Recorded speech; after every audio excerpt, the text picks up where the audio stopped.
Hello friends, আমি কুন্তল। আপনারা দেখছেন আমার চ্যানেল হ্যাপি জার্নি 2023। আজ আমি চলে এসেছি প্রিন্সেপ ঘাট। বিকেলবেলা প্রিন্সেপ ঘাট ও প্রিন্সেপ ঘাট মনুমেন্ট ঘুরে দেখে সন্ধ্যাবেলা চক্র রেলে করে চলে যাব মিলেনিয়াম পার্ক।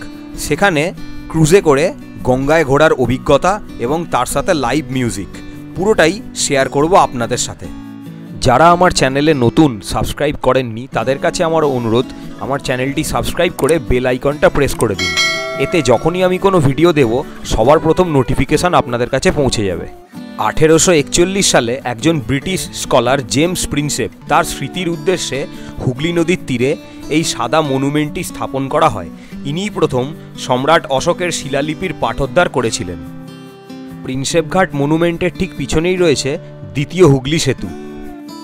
মনুমেন্টের ঠিক সামনেই জেমস প্রিন্সেপ ও প্রিন্সেপ ঘাট মনুমেন্টের বিস্তারিত বিবরণ লেখা রয়েছে, চাইলে আপনারা পড়ে নিতে পারেন। প্রিন্সেপ ঘাট সকাল 5টা থেকে রাত 11টা পর্যন্ত খোলা থাকে। কোনো রকম এন্ট্রি ফি এখানে নেই। শিয়ালদা থেকে এখানে আসার জন্য যে সকল বাসগুলো রয়েছে সেগুলো হলো 3A, 3B ও 12। এছাড়াও শিয়ালদা স্টেশন বা দমদম স্টেশনে পৌঁছে সেখান থেকে মাঝেরহাট লোকাল ধরে খুব সহজেই প্রিন্সেপ ঘাট চলে আসা যায়। ঘাটের পাশেই রয়েছে সুসজ্জিত এই পার্ক। এই পার্কের রাস্তা ধরে হাঁটতে হাঁটতে আপনারা পৌঁছে যেতে পারেন বাবুঘাট কিংবা মিলেনিয়াম পার্ক পর্যন্ত। প্রিন্সেপ ঘাটে সার দিয়ে দাঁড়িয়ে থাকে অনেক নৌকা। এখান থেকে নৌকা ভাড়া করে নদীতে ঘোরা যায়। নৌকা করে 30 মিনিট গঙ্গা ভ্রমণের জন্য 400 টাকা করে লাগে। একজন, দুজন, চারজন যতজনই যান না কেন 400 টাকা করেই ওই 30 মিনিটের জন্য নৌকা রিজার্ভ করতে হয়।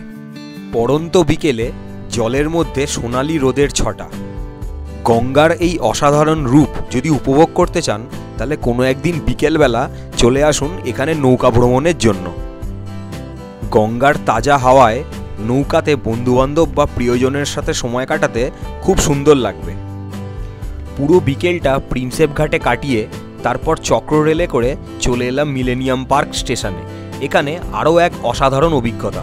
মাত্র 169 টাকার বিনিময়ে গঙ্গাবক্ষে ক্রুজে ভ্রমণ ও তার সাথে লাইভ মিউজিক পারফরমেন্স। সোম থেকে শুক্র ক্রুজ ছাড়ার টাইম সন্ধে 6টা।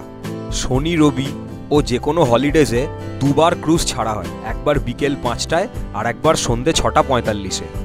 ক্রুজ ছাড়ার 15 মিনিট আগে গেট খোলা হয়, আর প্রায় 30 মিনিট আগে থেকেই ক্রুজের ফেরিঘাটে ঢোকার জন্য লাইন পড়ে যায়।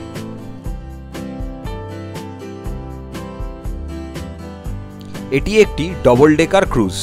একতলার ডেকে সারি সারি চেয়ার পাতা রয়েছে। গঙ্গাবক্ষে ভ্রমণের আনন্দ নেওয়ার জন্য এটি হলো একটি আদর্শ জায়গা। ডেকের একপাশে রয়েছে ক্যাফেটেরিয়া। এখানে চা, কফি, স্ন্যাক্স এই সমস্ত পাওয়া যায়। এছাড়া আপনারা নিজেরাও খাবার ক্যারি করতে পারেন। সিঁড়ি দিয়ে উপরের ডেকে উঠে দেখলাম পুরোটা লাইট দিয়ে সাজানো। এই ডেকেও সারি সারি চেয়ার পাতা রয়েছে, আর লাইভ মিউজিক পারফরমেন্সের জন্য রয়েছে স্টেজ।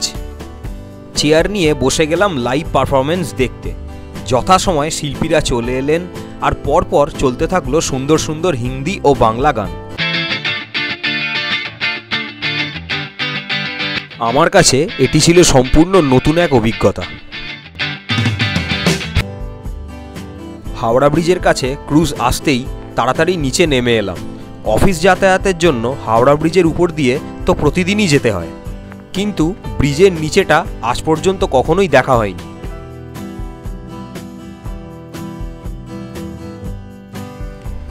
দেখলাম আর বুঝলাম কোনো পিলার ছাড়াই তৈরি হওয়া এই ঝুলন্ত সেতু কেন এতটা আশ্চর্যের। হাওড়া ব্রিজ ক্রস করে ক্রুজ এখন চলেছে নিমতলা শ্মশানঘাটের দিকে। যখনই ক্রুজ শ্মশানঘাটের একদম সামনে চলে এলো তখন কিছুক্ষণের জন্য ক্রুজের মধ্যে লাইভ পারফরমেন্সটা বন্ধ করে রাখা হলো। ক্রুজ থেকেই দেখলাম শ্মশানের নিস্তব্ধতা। বিশ্বকবি রবীন্দ্রনাথ ঠাকুরকে এই শ্মশানেই দাহ করা হয়েছিল। তারপর এলো ভূতনাথ মন্দিরের গঙ্গার ঘাট। সদা ব্যস্ত এই গঙ্গার ঘাট টপকে যাওয়ার পর ক্রুজ মিলেনিয়াম পার্ক ফেরিঘাটে আসার জন্য টার্ন করলো। ক্রুজের মধ্যে লাইভ পারফরমেন্সও আবার স্টার্ট হলো। চলে এলেন নতুন এক শিল্পী। নাচে গানে আসর জমে উঠল।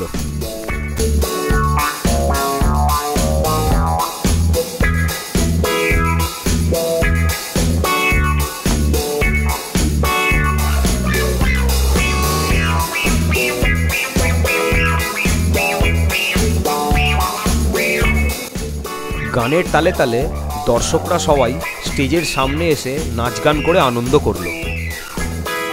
গঙ্গাবক্ষে কাটানো এই 1.5 ঘন্টার অভিজ্ঞতা সত্যি অসাধারণ ছিল। আজকের ভিডিওটি এই পর্যন্তই। দেখা হবে পরের কোনো ভিডিওতে।